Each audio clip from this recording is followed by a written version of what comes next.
Hello everyone, Namaskar. Welcome to Adhyalay. So today we are going to start plant physiology. And the very first chapter in plant physiology is transport in plants. So we'll begin from this chapter, transport in plants. The moment you see the words of this chapter, transport in plants, what should come to your mind? Just break it off. In the plant, you need to do what? Transportation, right? You know it that you have a heart. We all have heart, right? We all have blood vessels, right? And these blood vessels and heart, they are helping in the transportation in our body. But what about plants? What happens in them? How exactly transportation is happening in the plants? Right. So that answer we are going to get in this chapter. Do they have heart or do they have blood vessels? If they have it, then how does it function?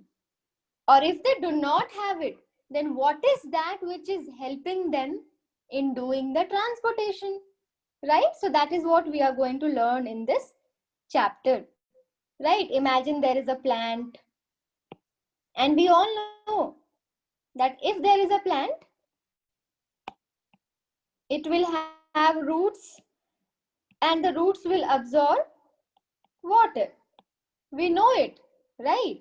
So if it is absorbing water, how, first of all, how it is going into the root? It's present in the soil, right? The water is available in the soil, is it not? Of course, yes. The water is available in the soil. From here, the water gets into the root. So the first question arises, how water gets into the root, right? So we are going to find out that answer. Now, next question is, after reaching to the root or after reaching into the root, we know that water will be required by the leaf also, because leaf is going to do photosynthesis. We know it, right? You have learnt it, that leaf is going to do photosynthesis. It uses water and carbon dioxide in the presence of light and in the presence of chlorophyll. It makes glucose. We know it, है ना? So to do this process of photosynthesis, the leaf requires water also. And how this water is gonna come? It is gonna come from here, my dear children. So the next question is, it is so impossible that water is coming into the root and then it is going up. It is going against the gravity. Can you check it out? Gravity works downwards, right? And this water is fighting with the gravitational force and going all the way up, going all the way up in the plant. It's not going down, it's going up. The roots are absorbing it, and after that, the water is going up, right? So we are going to learn what is that which is helping the plant in fighting with the gravitational force, and the water is reaching to the leaf of the plant, to the stem, to the leaf. It is going in upward direction. It is going in upward direction. It's going in upward direction against the gravity. The water is going in upward direction against the gravity. So water always goes from down to up. So how many direction it has? How many direction? Is it going down? No, because down it is not required. We always require it up, right? Above the root. So always the movement of water is in one direction. So movement of water is what? Unidirectional.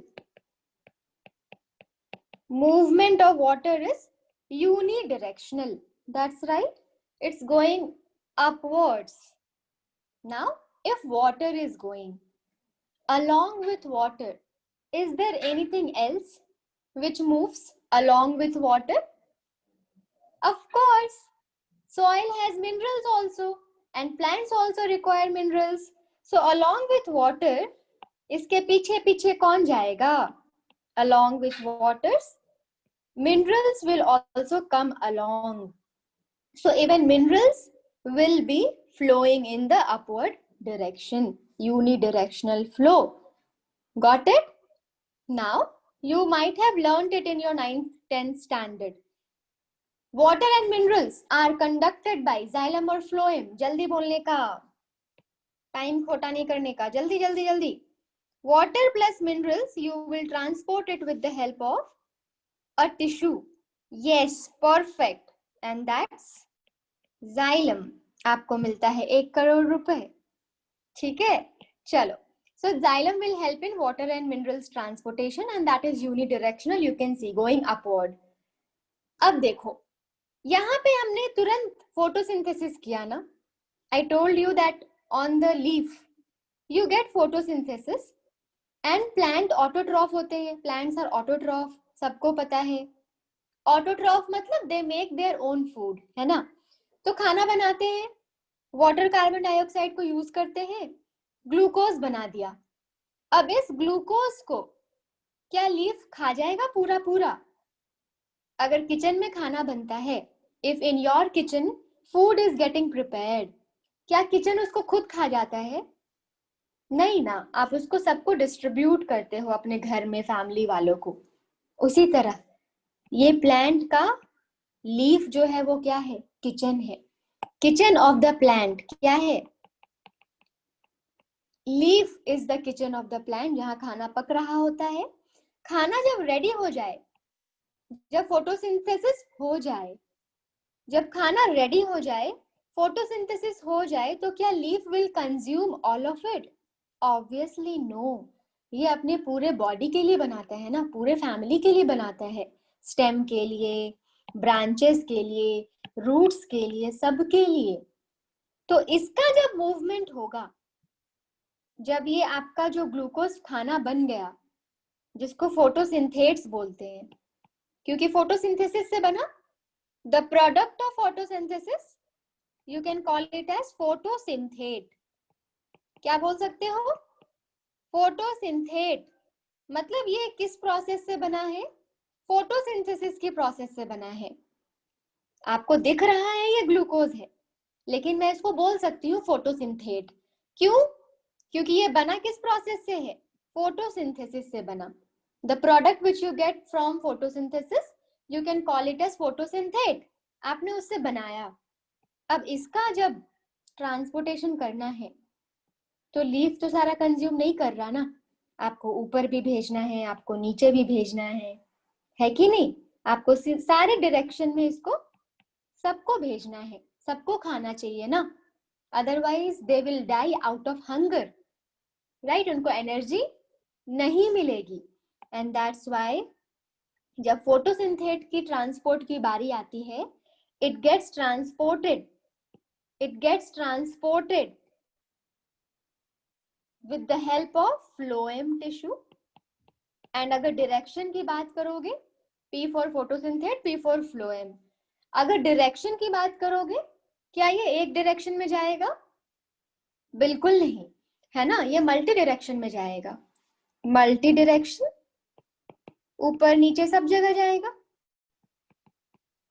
तो अगर इसको अच्छे से बोलोगे तो बोल सकते हो बाई डायरेक्शनल. ऊपर भी जाएगा, नीचे भी आएगा, क्योंकि रूट को भी जरूरत है. तो आप बोल सकते हो सीधा सीधा बाई डायरेक्शनल. कोई अगर जानबूझकर पूछे कि क्या इसको हम मल्टी डायरेक्शनल बोल सकते हैं, ऑब्वियसली बोल सकते हैं, क्योंकि वो हर जगह जाएगा, ब्रांचेस में जाएगा, ऊपर जाएगा, नीचे जाएगा. It has multiple directions. whereas in case of water we have seen it is unidirectional, नीचे से ऊपर की तरफ जाना. ठीक है.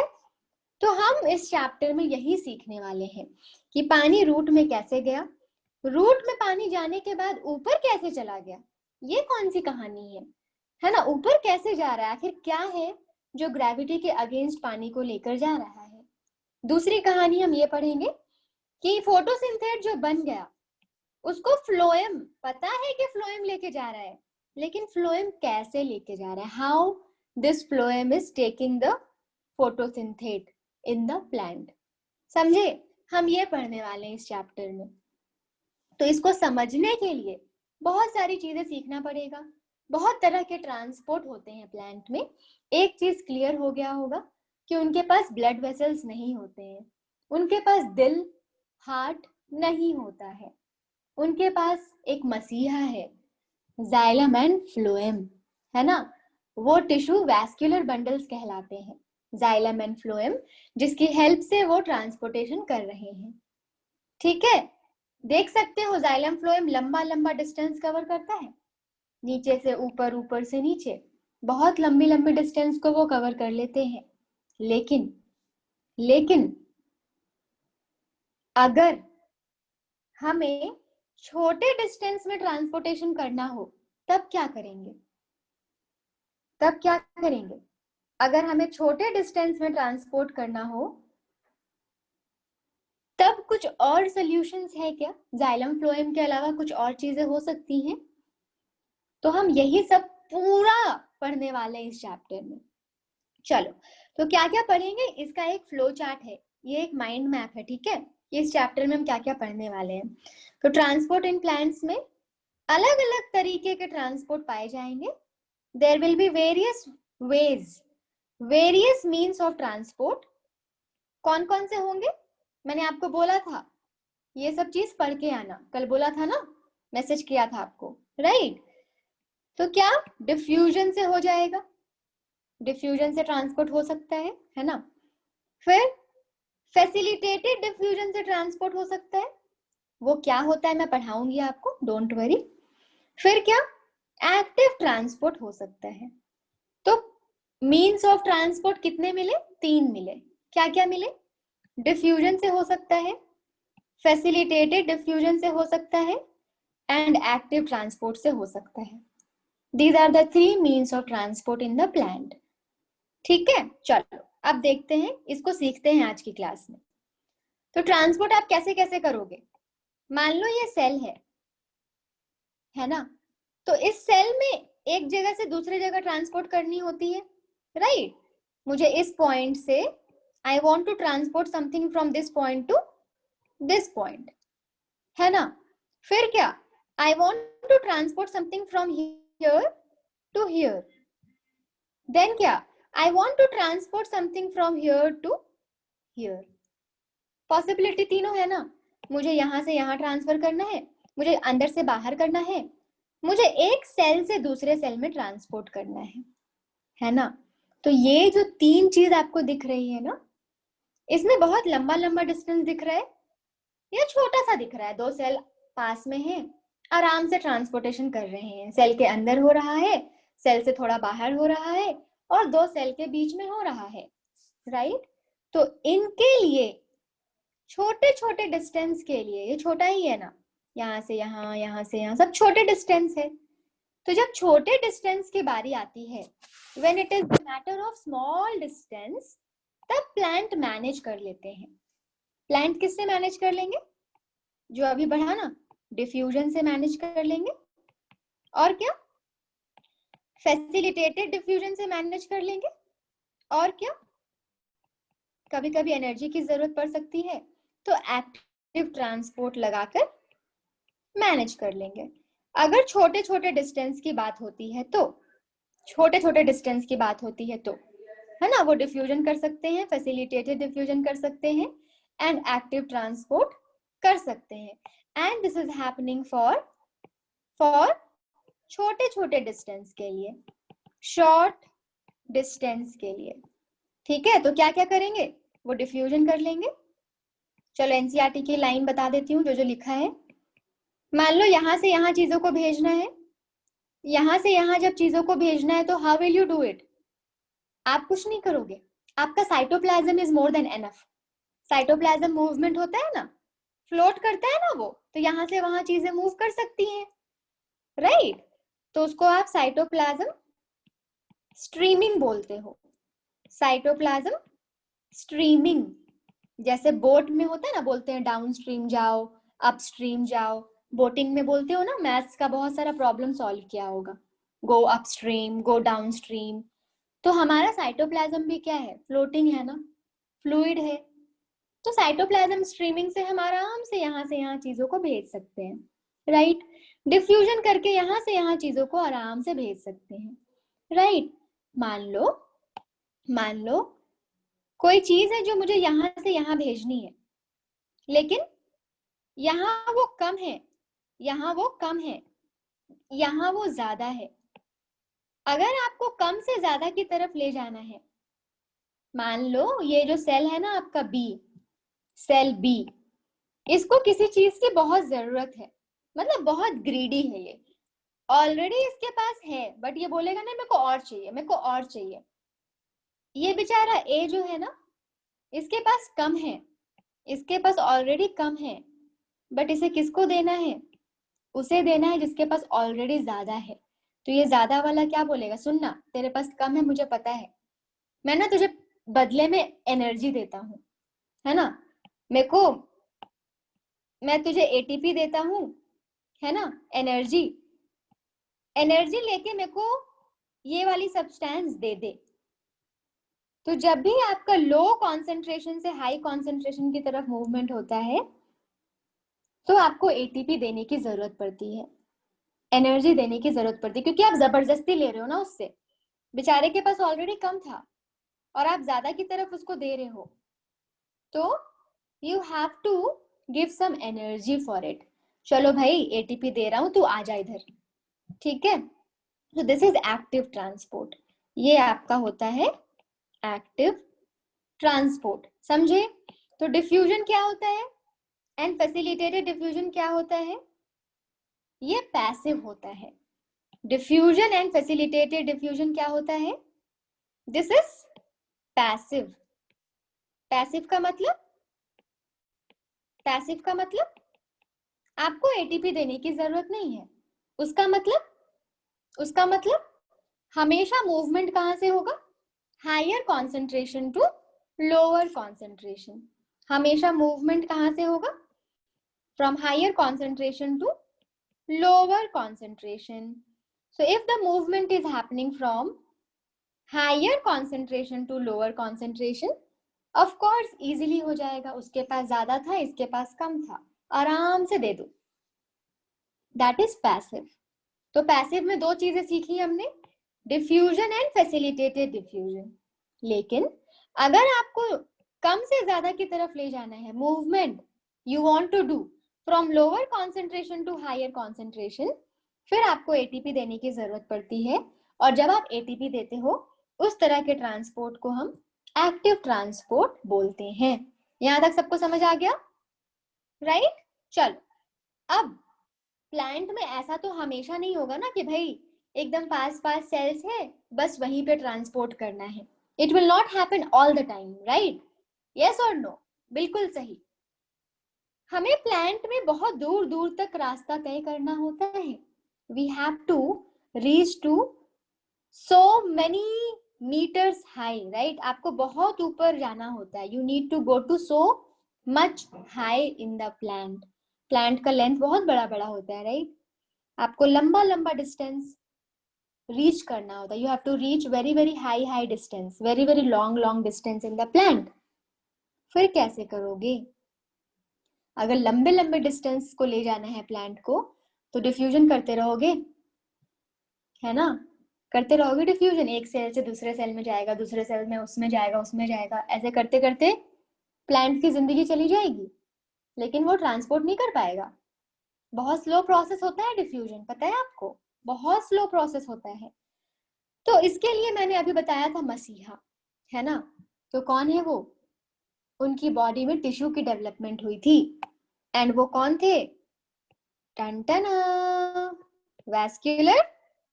वैस्कुलर टिश्यूज थे, राइट, वैस्कुलर टिश्यूज है कि नहीं, वैस्कुलर टिश्यूज कौन थे वो, जरा इनका नाम बताएं। बिल्कुल दिमाग में जो चल रहा है बिल्कुल सही चल रहा है, and that is xylem and phloem, got it. तो जाइलम और फ्लोएम के थ्रू अगर आप लंबे लंबे डिस्टेंस को तय करते हो प्लांट में, उस प्रोसेस को हम बोलते हैं एक जगह से दूसरी जगह जाना, आप एक जगह से दूसरे जगह लोकेट हो रहे हो, you are getting transported from one location to another location with the help of vascular tissue. जब ऐसा हो जाए, जब ऐसा हो जाए, long distance transportation with the help of vascular tissues, इस प्रोसेस का नाम कौन बताएगा? फटाफट बोलने का। It is translocation. तो जब आप प्लांट में लॉन्गर डिस्टेंस में ट्रांसपोर्ट करते हो यूजिंग जाइलम एंड फ्लोएम, है ना, जिसको वैस्कुलर टिश्यू या वैस्कुलर बंडल भी बोलते हैं, है ना, कंफ्यूज मत होना ये सब चीजों से। You can call it as vascular tissues और vascular bundle. Cool. So this is translocation, this is translocation. समझ आया? छोटी छोटी डिस्टेंस को करना है तो डिफ्यूजन कर लो, फैसिलिटेटेड डिफ्यूजन कर लो, एक्टिव ट्रांसपोर्ट कर लो। लेकिन अगर ज्यादा बड़ा बड़ा डिस्टेंस करना है तो आपको मसीहा का यूज करना पड़ेगा, टिश्यू को यूज करना पड़ेगा, that's xylem and phloem, and इस प्रोसेस को बोलोगे ट्रांसलोकेशन। ठीक है, तो चलो मीन्स ऑफ ट्रांसपोर्ट को सीखो। मैंने सब बता दिया है लेकिन फिर से अच्छे से सिखा देती हूँ। पहला क्या था? पहला क्या था? Diffusion. What was the first thing? Diffusion, right?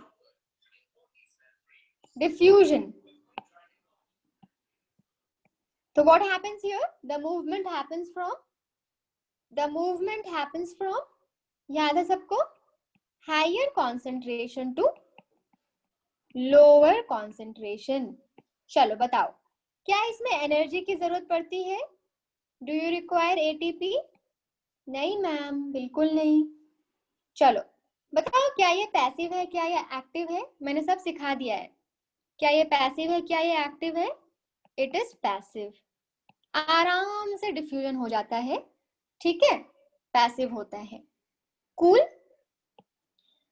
तो डिफ्यूजन होता किसका है? अब एनसीईआरटी का डिट्टो डिट्टो लाइन पढ़ो जहां कंफ्यूजन हो सकता है।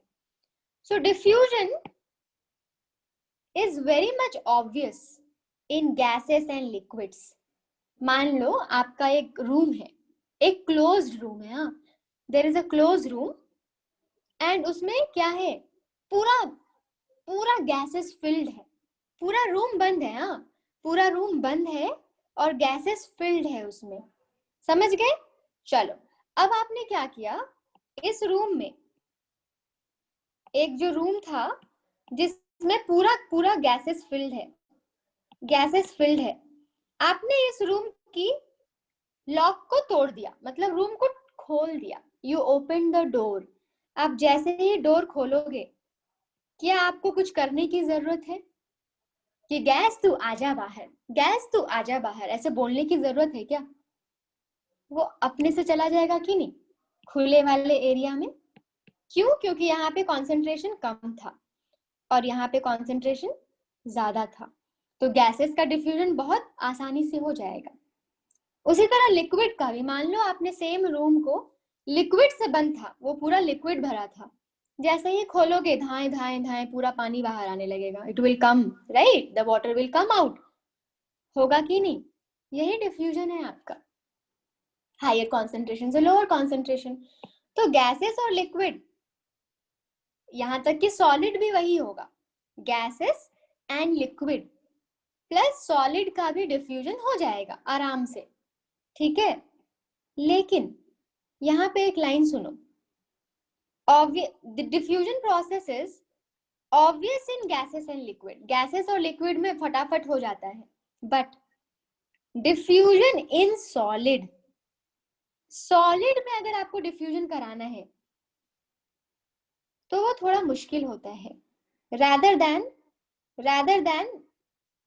on solid, ये ऑन होना चाहिए, ठीक है, rather than on solids is more likely। क्या बोल रहा है ये?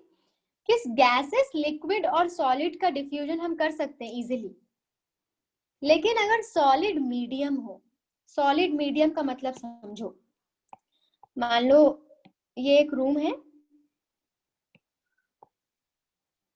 अरे बाबा क्या प्रॉब्लम है,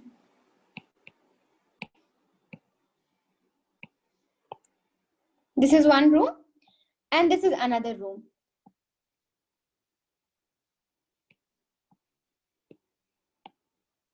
ठीक है, चलो इसके बीच में जो वॉल है ना वो सॉलिड है कि लिक्विड है बताओ। इसके बीच में जो वॉल है सॉलिड है कि लिक्विड है? सॉलिड है ना, सॉलिड है कि नहीं? तो अगर आपका यहाँ पे मान लो बहुत सारा गैस है, हाँ बहुत सारा गैस, बहुत सारा गैसेस है, क्या ये यहाँ से यहाँ इजिली आ जाएगा? वॉल को क्रॉस करके आ जाएगा? पूरा क्लोज्ड रूम है, पूरा क्लोज्ड रूम है, ये सॉलिड है। आपको सॉलिड सॉलिड में डिफ्यूजन कराना है, आपको सॉलिड में डिफ्यूजन कराना है। क्या आप करा पाओगे इजिली? क्या आप गैसेस को सॉलिड से क्रॉस करवा पाओगे? यस और नो? नहीं। सो डिफ्यूजन सॉलिड में कराना थोड़ा मुश्किल होता है।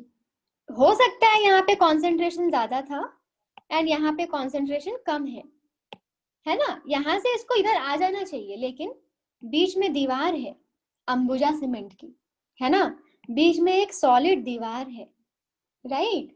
तो सॉलिड में डिफ्यूजन कराना मुश्किल होता है, समझे? अगर ये सॉलिड की जगह, अगर इस सॉलिड की जगह मैंने बीच में लिक्विड डाल दिया होता, मैंने लिक्विड की दीवार बनाई होती, बीच में क्या होता? लिक्विड होता, तो आराम से फ्लो करके चला जाता ना। मान लो बीच में मैं गैस रख देती, ये दीवार जो थी सॉलिड की वो मैं गैस का बनाती, तो भाई गैस मतलब क्या? कुछ भी नहीं है ना, वो ओपन है। अगर वो खुला रहता मतलब गैस, तो आराम से डिफ्यूजन हो जाता। समझ रहे हो कि सॉलिड, लिक्विड, गैस, इन तीनों में, सॉलिड, लिक्विड, गैस, कौन से फेज में डिफ्यूजन कराना इजी है? कौन से फेज में? सॉलिड में कराना इजी है या लिक्विड और गैस में? ऑब्वियसली लिक्विड एंड गैस में डिफ्यूजन कराना इजी है, आराम से वो फ्लो करके, हवा है तो हवा में मिलके चला जाएगा। लेकिन अगर सॉलिड है तो उसको क्रॉस करना मुश्किल हो जाता है ना। तो that is the meaning of this statement कि diffusion is obvious in gases and liquid. अगर गैस और लिक्विड में डिफ्यूजन कराते हो ना इजीली हो जाता है, लेकिन अगर सॉलिड में डिफ्यूजन कराना चाहते हो मुश्किल होता है ना। आप सॉलिड में डिफ्यूजन अगर कराना चाहते हो दैट इज मुश्किल, समझे?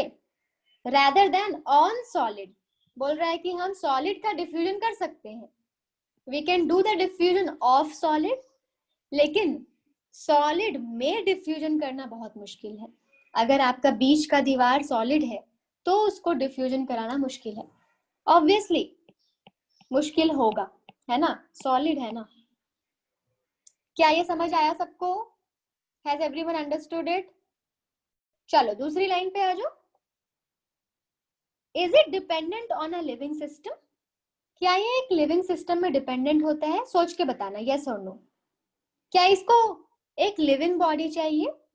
अगर आपको गैसेस को डिफ्यूज कराना था, मैंने बोला एक रूम में बंद है खोल दो, तो गैस आराम से चला जाएगा लोअर कॉन्सेंट्रेशन की तरफ।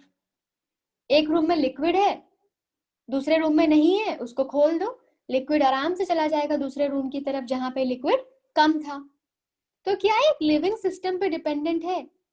क्या इसको हमेशा एक लिविंग चीज चाहिए करने के लिए? क्या हम इसको लैब में नहीं कर सकते? खुद से नहीं कर सकते डिफ्यूजन? क्या आपको जरूरत है लिविंग ऑर्गेनिज्म की हमेशा डिफ्यूजन कराने के लिए? Is it dependent on a living system? बिल्कुल नहीं, ये लिविंग सिस्टम में बिल्कुल भी डिपेंडेंट नहीं है। So what is the answer for this? Is it dependent on a living system? No. इसको लिविंग सिस्टम से क्या मतलब है? इसको किससे मतलब है? इसको मतलब है कॉन्सेंट्रेशन से, है ना, कि ज्यादा कॉन्सेंट्रेशन अगर इधर है, इधर अगर कम है तो वो ज्यादा से कम की तरफ चला जाता है। Got it? समझ आ गया होगा, राइट? तो चलो, why diffusion is important for plant? Plant के लिए डिफ्यूजन क्यों इंपॉर्टेंट है? Why is it important for plants?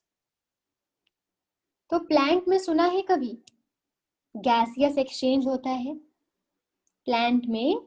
Leaf के थ्रू सुना है गैसियस एक्सचेंज होता है? कार्बन डाइऑक्साइड अंदर आता है, सुना है ना, तभी तो फोटोसिंथेसिस होता है। लीफ में कार्बन डाइऑक्साइड अंदर आता है, तो क्या हो रहा है, वो गैसियस एक्सचेंज हो रहा है ना। ये जो गैसियस एक्सचेंज होता है प्लांट में, वो सिर्फ और सिर्फ कौन से प्रोसेस से होता है, सिर्फ और सिर्फ डिफ्यूजन से होता है। So why diffusion is so important for the plant, सोचो, why is it so important? For exchange of gases, for exchange of gases. जब गैसेस को एक्सचेंज करना है तो सिर्फ और सिर्फ प्लांट को हेल्प कौन करता है? It is diffusion. समझे? चलो, अगर मुझे डिफ्यूजन कितना जल्दी होना है, कितना स्लो होना है, उस चीज को कंट्रोल करना है, फैक्टर्स हमें देखना है जो कि हमें बताएगा rate of diffusion. Rate of diffusion मतलब वो कितनी जल्दी हो रहा है, कितनी स्लो हो रहा है, how fast it is happening and how slow is it happening. ठीक है, तो रेट ऑफ डिफ्यूजन बहुत सारा फैक्टर हो सकता है। सोचो, gradient of concentration, concentration gradient factor होगा कि नहीं? मतलब कितना अमाउंट है, वो कितना है, वो फैक्टर होगा कि नहीं?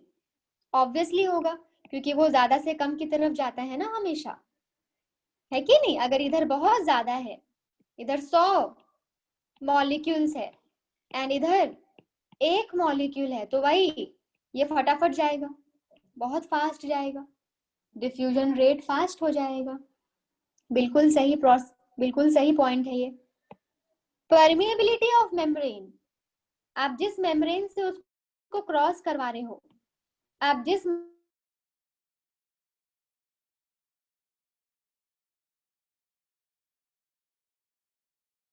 मेम्ब्रेन से उसको क्रॉस करा रहे हो, वो कितना एंटेबल है, आयंस को कितना आने देगा, ज्यादा परमिएबल है तो डिफ्यूजन का रेट फास्ट होगा, जल्दी जल्दी डिफ्यूज होगा, है ना। टेम्परेचर, अगर आपने मान लो गैस है, हाँ गैस है, तो टेम्परेचर अगर बढ़ा दिया, अगर टेम्परेचर बढ़ा दिया तो गैस के मॉलिक्यूल्स बढ़ने लगेंगे ना, फैलने लगेंगे, है कि नहीं? तो टेम्परेचर, प्रेशर, सब कुछ डिपेंड, सब कुछ आपका डिफ्यूजन रेट को इफेक्ट करेगा। साइज ऑफ द सब्सटेंस, अगर साइज ऑफ द सब्सटेंस, सोचो, छोटा मॉलिक्यूल जल्दी क्रॉस करेगा या बड़ा मॉलिक्यूल? डिफ्यूजन रेट किसका ज्यादा होगा, छोटे मॉलिक्यूल का या बड़े मॉलिक्यूल का? छोटे मॉलिक्यूल का। स्मॉल मॉलिक्यूल वो जल्दी जल्दी जल्दी जल्दी भागेंगे, है ना। चलो दूसरा, सॉल्युबिलिटी इन लिपिड्स। हम बात कर रहे हैं प्लांट का, तो प्लांट में आपको अगर डिफ्यूजन कराना है, प्लांट में आपको अगर डिफ्यूजन कराना है तो आपको इसका सेल मेम्ब्रेन को क्रॉस करना पड़ेगा। आपको प्लांट में अगर डिफ्यूजन करना है एक सेल से दूसरे सेल के बीच में, तो आपको सेल मेम्ब्रेन को क्रॉस करना पड़ेगा ना, तभी तो होगा। सोचो, कोई ऐसी मॉलिक्यूल है जो लिपिड में घुल सकती है, it is soluble in lipid. अगर कोई मॉलिक्यूल सॉल्युबल है लिपिड में, तो उसका डिफ्यूजन रेट फास्टर होगा या नहीं? सोचो, फ्लूइड मोजाइक मॉडल याद है? सेल मेम्ब्रेन किससे बना होता है? फॉस्फोलिपिड से। तो भाई दोस्त हो जाएंगे ना वो। अगर कोई मॉलिक्यूल ऐसी हो जाए जो लिपिड सॉल्युबल हो, तो वो लोग तो फ्रेंड हो जाएंगे, तो वो आराम से डिफ्यूज कर जाएगा। वो लोग बोलेंगे हम तो भाई भाई है, मैं भी लिपिड तू भी लिपिड, लिपिड सॉल्युबल, राइट। तो वैसे मॉलिक्यूल अगर होंगे तो डिफ्यूजन आपका आराम से हो जाएगा। लेकिन लिपिड का दुश्मन कौन है? फैट का दुश्मन कौन है? पानी, राइट। तो अगर कोई मॉलिक्यूल है जिसको अंदर आना है या बाहर जाना है, अगर कोई मॉलिक्यूल है जो अंदर आना चाहता है, लेकिन उसका नेचर क्या है? हाइड्रोफिलिक। हाइड्रोफिलिक मॉइटी, मॉइटी मतलब molecule, hydrophilic molecule. What do you mean by this? पानी loving, it is water loving molecule, है ना, वाटर में डिसॉल्व होने वाला मॉलिक्यूल। तो अगर कोई वाटर लविंग मॉलिक्यूल है, उसको अगर आना है, आपका मेम्ब्रेन तो लिपिड से बना है ना, आपका मेम्ब्रेन लिपिड से बना है, तो मेम्ब्रेन तो बोलेगा कि नहीं नहीं मैं तुझे अलाउ नहीं करूंगा, राइट? तो डिफ्यूजन कैसे होगा बताओ? हाई कॉन्सेंट्रेशन है, यहाँ लो कॉन्सेंट्रेशन है, इतना तो समझ आ रहा है कि वो हाई कॉन्सेंट्रेशन से लो कॉन्सेंट्रेशन की तरफ आना चाहता है, वो डिफ्यूज करना चाहता है, लेकिन मॉलिक्यूल का एक प्रॉब्लम हो गया। मॉलिक्यूल का नेचर कैसा है? हाइड्रोफिलिक। तो क्या हम उसको मेम्ब्रेन से क्रॉस करा सकते हैं? वो तो अलाउ करेगा ही नहीं, क्योंकि सेल मेम्ब्रेन का नेचर तो लिपिड है, वो लिपिड तो पानी वाले मॉलिक्यूल को आने ही नहीं देगा। बट फिर भी ये आना चाहता है, तो इसका सोल्यूशन क्या होगा? यहां से आपको सोल्यूशन मिलेगा, and that solution is what is the solution of this? पहले तो ये बताओ, ये पैसिव होगा कि नहीं? मैंने कंडीशन आपको दी है कि हायर से लोअर कॉन्सेंट्रेशन की तरफ वो जा रहा है, मैंने ये कंडीशन आपको दी। तो हायर से लोअर जब भी जाता है वो पैसिव होता है कि एक्टिव होता है बताओ? हायर से लोअर जब भी जाता है वो क्या होता है? जहां भी हो बताओ, इट इज व्हाट? पैसिव। लेकिन प्रॉब्लम ये हो गई कि ये मॉलिक्यूल आपका लिपिड सॉल्युबल नहीं है, ये हाइड्रोफिलिक मॉलिक्यूल है। तब सेल सोचा मैं इसको अंदर लाऊं तो कैसे लाऊं? बोला उसने कोई बात नहीं, मेम्ब्रेन के पास प्रोटीन्स पाए जाते हैं, रिमेंबर, इंटीग्रल प्रोटीन पाए जाते हैं। तो मैं इसको किससे लाऊंगा? मैं इंटीग्रल प्रोटीन की हेल्प से इसको अंदर लेके आ जाऊंगा, मैं बाईपास का रास्ता दे दूंगा इसको, है ना? तो अब आप जो दूसरा सीखने वाले हो, that is facilitated diffusion. Facilitated diffusion, समझ आ रहा है ना? कॉन्सेप्ट को एकदम क्रिस्टल क्लियर रखना है। सो this is also what? Passive. लेकिन हमें यहाँ पे एक प्रॉब्लम हुई थी। क्या प्रॉब्लम हुई थी? मॉलिक्यूल क्या था? हाइड्रोफिलिक मॉलिक्यूल था, हाइड्रोफिलिक मॉलिक्यूल था। So if the molecule is hydrophilic, ये लिपिड वाले मेम्ब्रेन से क्रॉस नहीं होगा। तो ये क्या करते हैं, बोलते चल ये सेल मेम्ब्रेन है ना, मान लो यहाँ पे मैं क्या करूंगी, अपना इंटीग्रल प्रोटीन को काम पे लगा दूंगी, इंटीग्रल प्रोटीन्स को काम पे लगा दूंगी, बोलूंगी सुनना यहाँ पे कॉन्सेंट्रेशन ज्यादा है, मान लो ये सेल के अंदर का है, ठीक है, ये सेल के, दिस इज इनसाइड सेल, हाँ दिस इज इनसाइड सेल, आपको सेल के अंदर ले जाना है from higher concentration to lower concentration. तो आप इंटीग्रल प्रोटीन की हेल्प से उसको बाईपास का रास्ता दे देते हो और वो चला जाता है, दैट इज फैसिलिटेटेड डिफ्यूजन। जहां पे आप हायर से लोअर कॉन्सेंट्रेशन की तरफ लेकर जा रहे हो, है ना, यहाँ पे बाहर में हायर था, अंदर में लो था, लेकिन since it is hydrophilic molecule, lipid इसको अलाउ नहीं करेगा आराम से डिफ्यूज होना, वैसे अलाउ नहीं करेगा। तो इसके लिए हमें मेम्ब्रेन का जो प्रोटीन होता है ना, we use the membrane protein for the diffusion, and this type of process is called as facilitated diffusion. Facilitated diffusion, got it? Facilitated diffusion, ठीक है? तो what are we going to use for facilitated diffusion? Proteins, है ना? So these protein will form channel or what? Porins, channels और पोरेंस। आपका जो channel होगा protein ही है, उस प्रोटीन को हमने चैनल प्रोटीन नाम दे दिया। क्यों? क्योंकि वो हेल्प कर रहा है मूवमेंट ऑफ मॉलिक्यूल में। चैनल्स, तो इस चैनल, कोई कोई चैनल हमेशा ओपन हो सकता है, it can be open all the time, और कोई कोई चैनल आप कंट्रोल कर सकते हो। कोई कोई चैनल को आप कंट्रोल कर सकते हो, ठीक है। कोई कोई हमेशा ओपन रहेगा एंड किसी किसी चैनल को हम कंट्रोल करते हैं। जैसे कि मान लो मैं नाम बोलती हूँ वोल्टेज गेटेड चैनल। अगर मैंने बोला ना voltage gated channel, voltage gated channel, so if I tell voltage gated channel, इसका मतलब क्या हुआ? वोल्टेज गेटेड चैनल का मतलब this channel is controlled by voltage. इस चैनल का जो गेट है ना वो कब ओपन होता है? इस चैनल, ये जो प्रोटीन है ये कब ओपन होगा? एक पर्टिकुलर वोल्टेज पे। तो मेरा कंट्रोल्ड का मतलब क्या हुआ? I want to say that I am controlling it with something. Here for an example I have said voltage gated channel, मतलब पर्टिकुलर वोल्टेज पे ये वाला चैनल खुल जाएगा और आप मॉलिक्यूल को ट्रांसफर कर सकते हो। तो कुछ कुछ चैनल ऑलवेज ओपन होते हैं एंड कुछ कुछ चैनल कंट्रोल्ड होते हैं, voltage gated, for example voltage gated channels. उसी तरह बड़े बड़े, जब बड़े बड़े प्रोटीन्स आपके होंगे ना, बड़ा बड़ा huge huge pores, huge pores,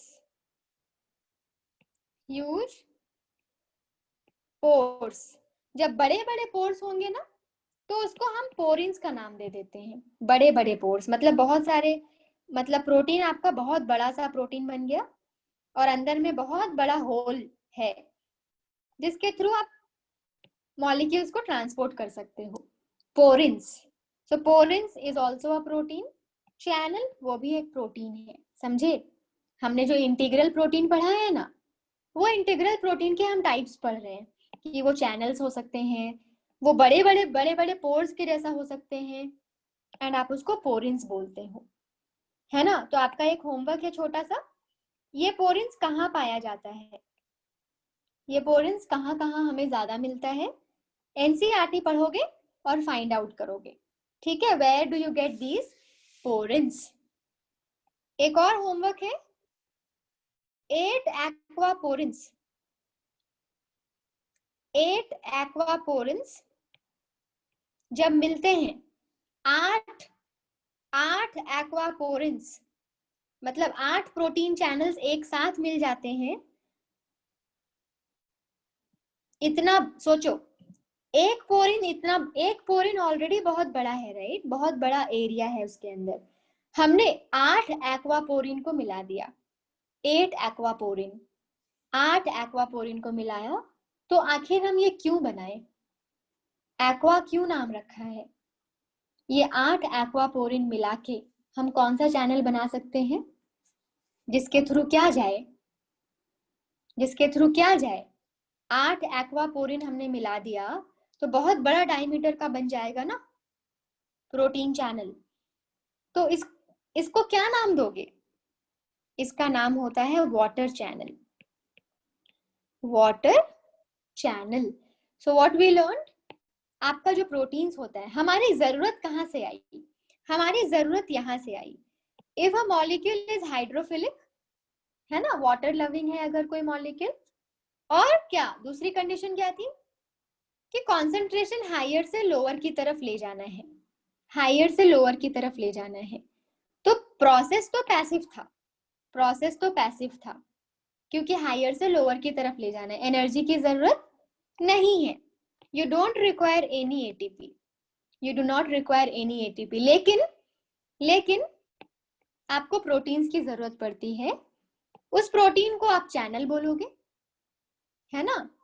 ये जो चैनल है वो आपके मॉलिक्यूल को कैरी करेंगे, हमेशा ओपन हो सकते हैं या वोल्टेज गेटेड हो सकते हैं। एक एग्जाम्पल है ये, this is an example. You can control the channel. हमारे बॉडी में हम चैनल्स को कंट्रोल कर सकते हैं। बोलेंगे कि मैं तुम्हें 70 मिली वोल्ट देता हूं। कितना मिली वोल्ट? 70 milli volt. जैसे ही मैं 70 मिली वोल्ट देती हूँ ना, वो चैनल खुल जाएगा, बोलेगा हाँ चल अब मैं मॉलिक्यूल को लेकर जाता हूँ। ये एक एग्जाम्पल है कि कुछ कुछ चैनल ना कंट्रोल भी कर सकते हैं हम। फिर पोरिन्स, पोरिन्स में क्या होता है, बड़े बड़े पोर्स होते हैं, ये भी प्रोटीन से बने होते हैं, जिसमें कि हम क्या करते हैं वो आपका होमवर्क है ना, इसको फाइंड आउट करना आपका होमवर्क है, कहाँ कहाँ पाया जाता है, क्या फंक्शन होता है। ठीक है, फिर हमने एक और एग्जाम्पल पढ़ा कि वाटर जब चैनल हम बनाते हैं, वाटर चैनल, तो वाटर चैनल बनाने के लिए हमने 8 एक्वापोरिन को मिलाया, we combined 8 aquaporins. Got it? Yes. So that is about facilitated diffusion. That is about facilitated diffusion. अब देखो, facilitated diffusion हम 3 तरीके से कर सकते हैं। पहला, ये मेम्ब्रेन है, हाँ, this is the membrane, this is the membrane, और इस मेम्ब्रेन में देखो ध्यान से, यहां से हम मॉलिक्यूल को बाहर से अंदर की तरफ ला रहे हैं। यहां पे क्या हुआ, हम एक मॉलिक्यूल को बाहर से अंदर की तरफ लाए, एक मॉलिक्यूल को। जब आप एक मॉलिक्यूल को प्रोटीन चैनल से लाते हो, प्रोटीन चैनल से लाते हो, तो इस तरह के मूवमेंट को, इस तरह के फैसिलिटेटेड डिफ्यूजन को यूनिपोर्ट बोलते हैं। यूनिपोर्ट मतलब सिंगल मॉलिक्यूल पास होगा, यूनिपोर्ट मतलब सिंगल मॉलिक्यूल पास होगा, है ना।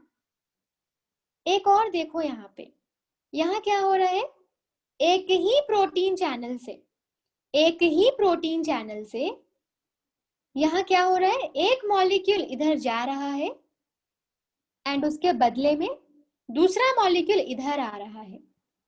देख रहे हो, एक मॉलिक्यूल इधर जा रहा है एंड दूसरा मॉलिक्यूल इधर आ रहा है, तो क्या हो रहा है, दोनों ऑपोजिट डायरेक्शन में मूव कर रहे हैं। इस तरह का जो फैसिलिटेटेड डिफ्यूजन होता है उसको एंटीपोड बोलते हैं। क्या बोलते हैं, एंटीपोड बोलते हैं। तीसरा देखो,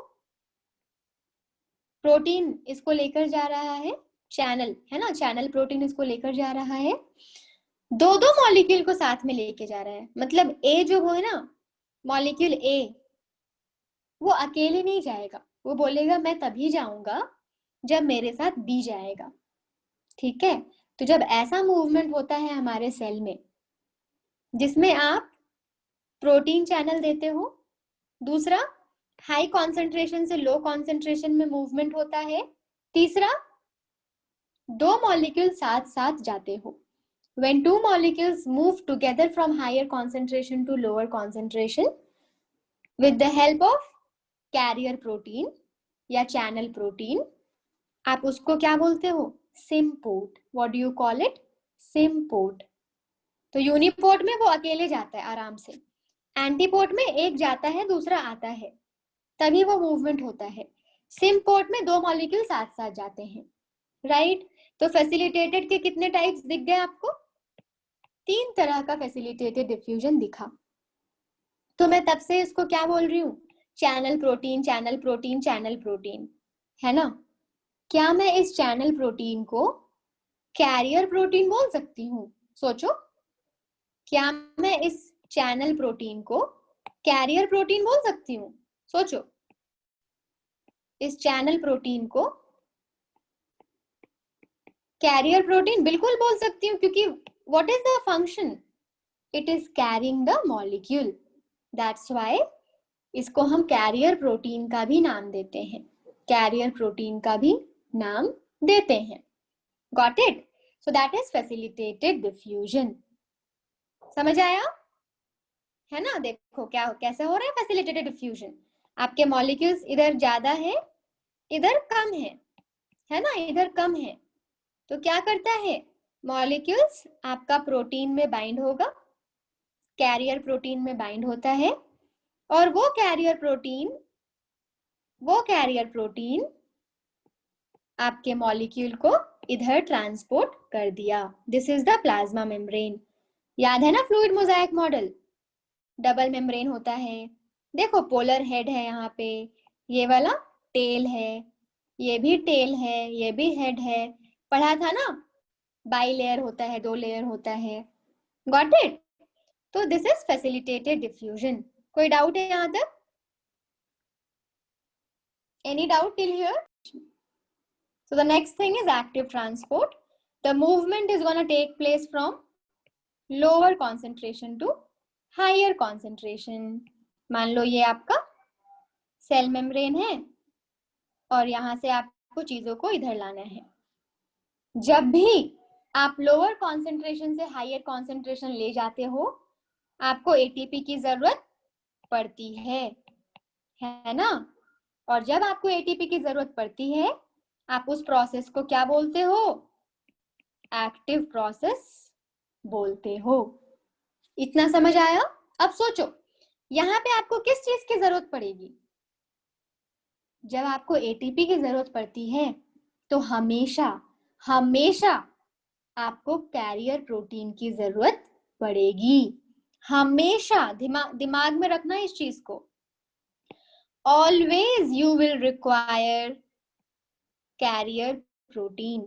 हमेशा एक्टिव ट्रांसपोर्ट में आपको कैरियर प्रोटीन की जरूरत पड़ती है. समझे? This is your carrier protein. This is your carrier protein, जो कि मॉलिक्यूल को लोअर कॉन्सेंट्रेशन से हायर कॉन्सेंट्रेशन की तरफ लाएगा. क्या यूज करेगा? एनर्जी को यूज करेगा.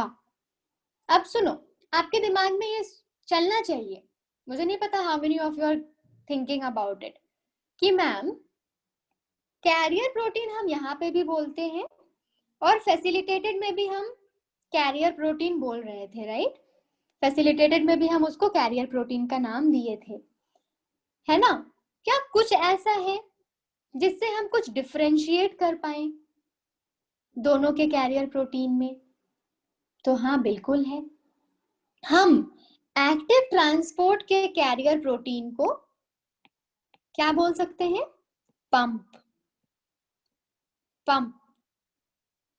जैसे आपका मोटर है ना, मोटर पानी को नीचे जमीन से पानी को सक करता है कि नहीं? तो आपको इलेक्ट्रिसिटी देना पड़ता है, एनर्जी देना पड़ता है, तब जाके पंप काम करता है ना? बिना इलेक्ट्रिसिटी दिए क्या वो पंप काम करेगा? नहीं. वैसे ही याद रख सकते हो कि एक्टिव ट्रांसपोर्ट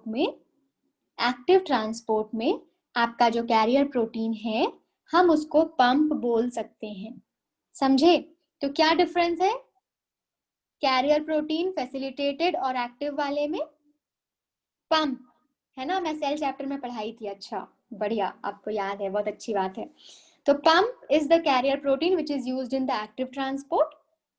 एंड फैसिलिटेटेड के लिए आप चैनल यूज करते हो, है ना?